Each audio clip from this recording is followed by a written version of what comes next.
Bonjour à tous, j'espère que vous allez bien. Je vais parler pas trop fort parce que il y a des séances juste à côté.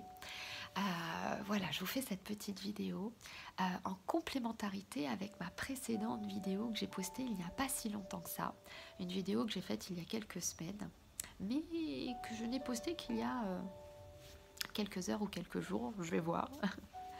Mais ce qu'il en est, c'est que voilà, je voulais juste faire une complémentarité sur certaines choses parce que comme vous le savez, mes vidéos sont spontanées. Donc parfois, hop, j'ai des choses qui viennent, mais je ne vais pas réellement dans la précision.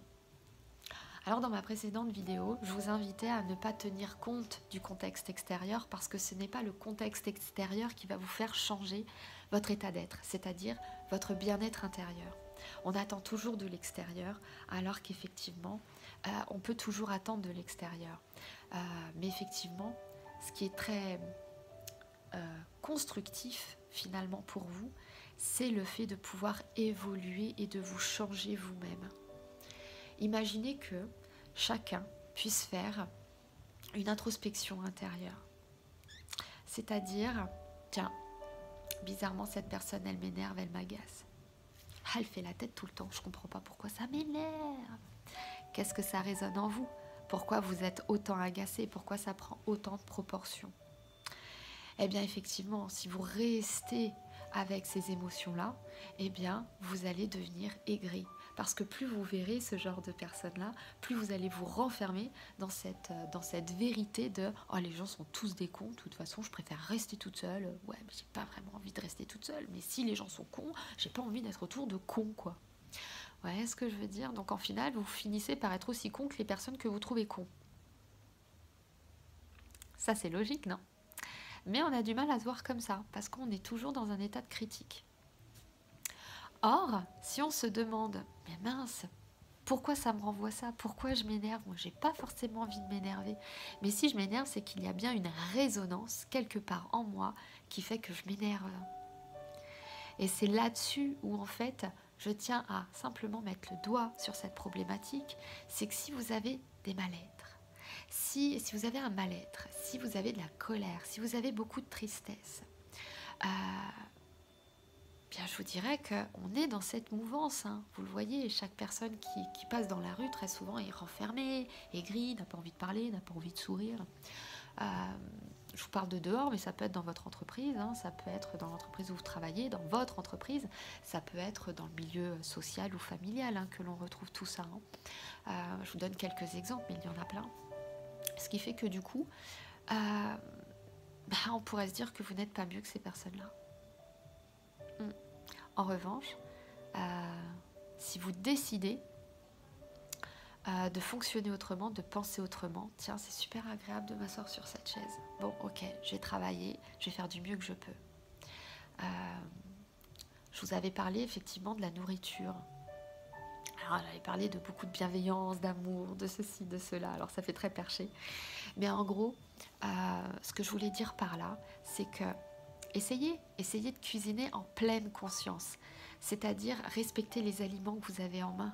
C'est la terre-mère qui vous les apporte. C'est aussi un être vivant qui les a, qui s'en est occupé, qui s'en est occupé, qui a fait pousser tous ces légumes, tous ces fruits. Bon, après, la viande, c'est encore autre chose en ce moment, mais parce qu'on sait que on alimente la terre à profusion et beaucoup trop, ce qui fait qu'effectivement, il y a des dérivés au niveau des animaux. Donc, le respect de l'animal n'y est pas réellement à la base. Mais, je vais y venir. Le but de l'alimentation, c'est de faire ça effectivement avec amour et bienveillance, mais pour vous, avant tout. C'est-à-dire quand vous faites à manger, faites-le en pleine conscience. Lavez vos tomates, sentez l'eau, sentez la chance de pouvoir laver justement cet aliment, de pouvoir l'enjoliver, de pouvoir le purifier pour certains, hein, quand c'est vraiment important. Prenez le temps de bien découper la tomate, de lui faire honneur. Vous voyez, c'est faire honneur à chaque aliment que vous préparez. C'est pouvoir... je parle de la tomate, ça peut être la pomme de terre, la salade, peu importe. Faites honneur, faites chaque geste que vous faites pour vous préparer à manger, pour vous, pour votre famille, faites-le en pleine conscience et avec bienveillance. Aussi bien pour l'aliment que vous utilisez que pour les personnes qui vont le manger. Décorez vos assiettes, vos plats. Ça, c'est des choses que j'adore faire. Voilà, c'est tellement agréable même visuellement de faire honneur à ces aliments et en même temps de vous faire honneur. C'est toutes ces choses qu'on a oubliées. On peut faire des plats en un quart d'heure, hein, une demi-heure, mais vraiment en pleine conscience et avec appréciation de tout. Euh, donc c'était là-dessus que je voulais me référer, c'est qu'on peut vraiment prendre le temps d'apprécier. Et je vous assure que le goût quand on le mange est totalement différent. Vous pouvez également faire ça pour tout. Quand vous voulez nettoyer votre maison, c'est con ce que je dis, mais très souvent on dit que c'est une corvée. Eh bien transformez ça. Faites en sorte de vous dire, mais de vous imaginer cette maison bien nettoyée, bien propre, où tout est fluide, où ça sent bon. Eh bien, motivez-vous à ça. Prenez votre aspirateur, faites tout en pleine conscience. Hein. Aspirez, nettoyez les vitres, regardez la clarté à travers les vitres nettoyées. Secouez les plaids, lavez-les, sentez cette bonne odeur une fois que c'est bien lavé. C'est tellement agréable. Et au final, on se sent beaucoup mieux dans son intériorité. Pensez à faire un grand nettoyage de printemps. On dit souvent que tout ce qu'on n'utilise pas, eh bien, vaut mieux le donner ou le vendre et libérer un peu de place chez vous. Eh bien, si les choses ne sont pas sentimentales, eh bien allez-y, faites-le, faites un grand remue-ménage chez vous, nettoyez en pleine conscience en vous disant génial, je me libère de ce que je ne veux plus pour laisser place à de nouvelles choses. Vous voyez, c'est un état d'esprit, c'est une autre façon de fonctionner, mais qui peut vous apporter du bien-être.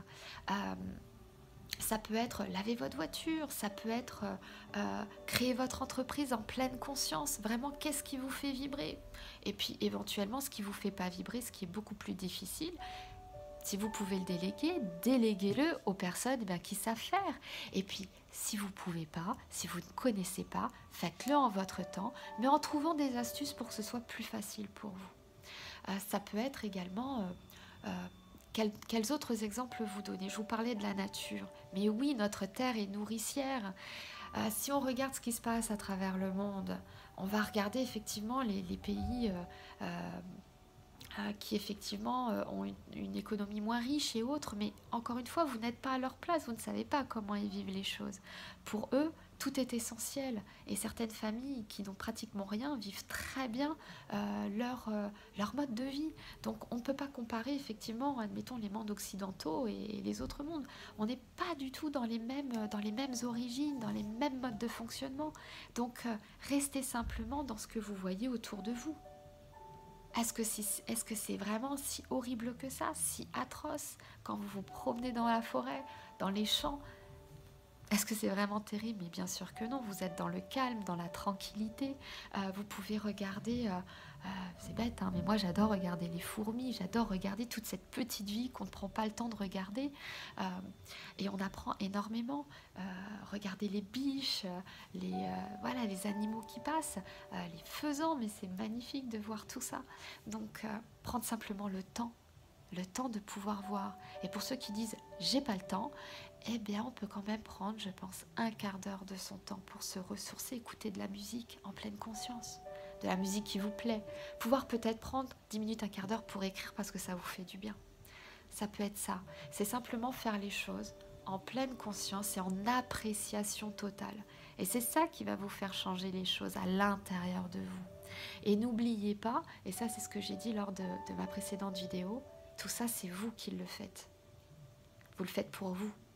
Vous pouvez le faire pour vos proches s'ils habitent chez vous. Et vous pouvez inviter vos proches à faire exactement la même chose.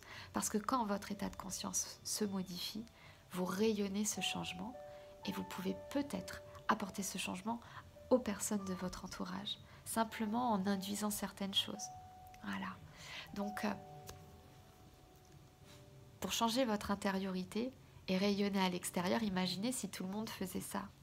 On ne pourrait plus entendre les gens dire mais c'est une vie de merde, c'est une vie de taré, le monde va mal. Bien sûr que non, on entendrait beaucoup moins ce genre de phrases-là. Parce qu'en fait, vous êtes dans la connexion de vous-même, dans ce changement intérieur et dans ce changement de perception. Sortez de chez vous, regardez autour de vous. recommencer. Il y a des moments de calme, des moments où effectivement on peut peut-être entendre plus de bruit, mais c'est ça aussi la vie. Et ce qui est important, c'est de vous dire que vous êtes comme ça, et ce qui se passe autour, vous n'y êtes pour rien, vous ne pouvez rien changer. La seule chose que vous pouvez changer, c'est vous et votre intériorité. Donc voilà, pensez vraiment à ça. Ne recherchez plus l'épanouissement ou la tranquillité à l'extérieur en vous disant que le monde va changer. Le monde ne changera que si chacun de nous évoluons et dans le bien-être intérieur de soi. C'est surtout ça. Voilà, c'est vraiment ce message-là que je voulais vous passer aujourd'hui. Parce que ça ne sert à rien d'attendre que le monde évolue. Parce que si vous n'évoluez pas, si tout le monde se dit « j'attends que les choses changent », bah vous pourrez toujours attendre parce que le changement, il vient de vous, de chacun d'entre vous. Il vient de moi, il vient de vous, il vient de nous tous. Donc, je pourrais peut-être même... J'ai envie de parler calmement aujourd'hui. Si vous regardez toute la vidéo, c'est top. Si vous la regardez pas, c'est pas grave. Mais je vous donne un exemple. Si vous avez, admettons, 10 personnes qui forment un cercle. Et puis, de l'autre côté, on va dire, allez, à gauche, il y a 10 personnes qui forment un cercle. Et de l'autre côté, pareil, 10 personnes qui forment un cercle. Et ce cercle, ces deux cercles représentent la planète Terre. Donc, on va dire qu'on va représenter 2 planètes Terre. Si dans un premier cercle, dans celui de droite, vous voyez des personnes aigries, des personnes qui regardent l'autre, qui regardent comment il se comporte, en disant oh, qu'est-ce qui m'énerve lui, mais qu'est-ce qu'elle a, elle a pleuré là.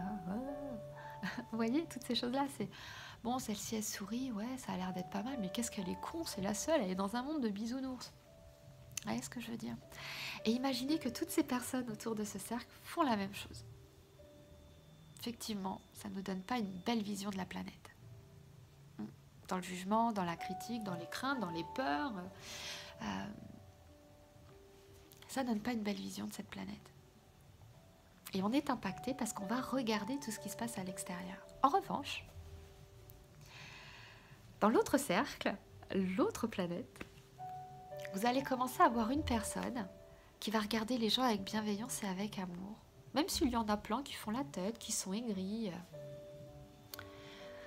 Et puis la personne va observer en donnant beaucoup d'amour parce qu'elle, elle est tranquille, elle est sereine, elle a fait son petit travail d'introspection et elle voit les choses différemment. Tiens, cette personne, elle est en colère. Pourquoi elle est en colère? Je suis persuadée qu'elle a souffert dans la vie. Tiens, cette personne, elle rigole beaucoup. Oh, elle cache sa souffrance derrière ses rires. Mais qu'est-ce qu'elle est magnifique quand elle rigole. Oh là là, cette personne, elle n'est pas complètement dans le cercle, elle fait 2 pas en arrière, elle est complètement hors du cercle. Oh, c'est peut-être une personne qui a été rejetée. Tiens, ça me rappelle quelque chose. J'ai de la peine pour cette personne. Et puis cette personne va rayonner tout cet amour et cette bienveillance parce qu'on ne va pas être dans le jugement, on va être dans la compréhension. On va être dans la bienveillance. Parce que cette personne a appris à être bienveillante avec elle, avec elle-même. Et du coup, elle ne peut qu'être bienveillante avec les autres. Et il va y avoir une forme d'interaction qui va se passer. Il va y avoir des sourires. Va y avoir, comment dire, de la confiance qui va s'installer. Parce que tout est énergétique. La personne qui est claire avec elle va resserrer d'autant plus les mains avec les personnes qui sont autour d'elle, va sourire, va peut-être détendre quelque chose à côté par rapport à la personne qui est juste à côté. Et puis avec l'autre, elle va peut-être lui apporter un message de bienveillance. Et puis ça va prendre comme ça de l'impact dans tout le cercle. Parce qu'en fait, on va tous évoluer avec cette bienveillance et cette vision des uns et des autres. Ce qui fait que cette planète va être beaucoup plus douce, beaucoup plus aimante, tolérante. Et puis on va s'accepter les uns les autres. Parce qu'on va limiter cette forme d'ego, cette forme de fierté, cette forme de protection, parce qu'en fait, on n'en aura plus besoin.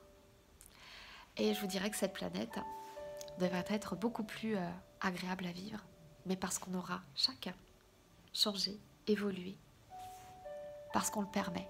On se le permet, on permet aux autres de pouvoir simplement se transformer, simplement être écouté et compris. Donc voilà, c'était un exemple que j'avais envie de vous donner. Et il y aurait encore plein d'autres choses à dire par rapport à ça. Mais voilà, je tends à dire que la transformation de cette planète, de ce monde, ne peut passer que par toi, par vous, par nous, en fonction de ce que l'on veut vraiment apporter pour soi, avant de l'apporter pour les autres. Voilà, bon, j'arrête mon petit speech. Je vous souhaite une excellente journée, une belle journée. Prenez bien soin de vous et surtout, soyez bienveillants, apprenez, on s'élève. On s'élève, c'est-à-dire qu'on s'éduque, mais on s'élève soi-même aujourd'hui. Et je vous assure qu'il faut être courageux. Il faut vraiment être courageux pour pouvoir accueillir et s'autoriser ces transformations. Parce que c'est un développement de tous les jours et en permanence. Alors moi je vous dis bravo, soyez fiers de vous, remerciez-vous, soyez dans la gratitude.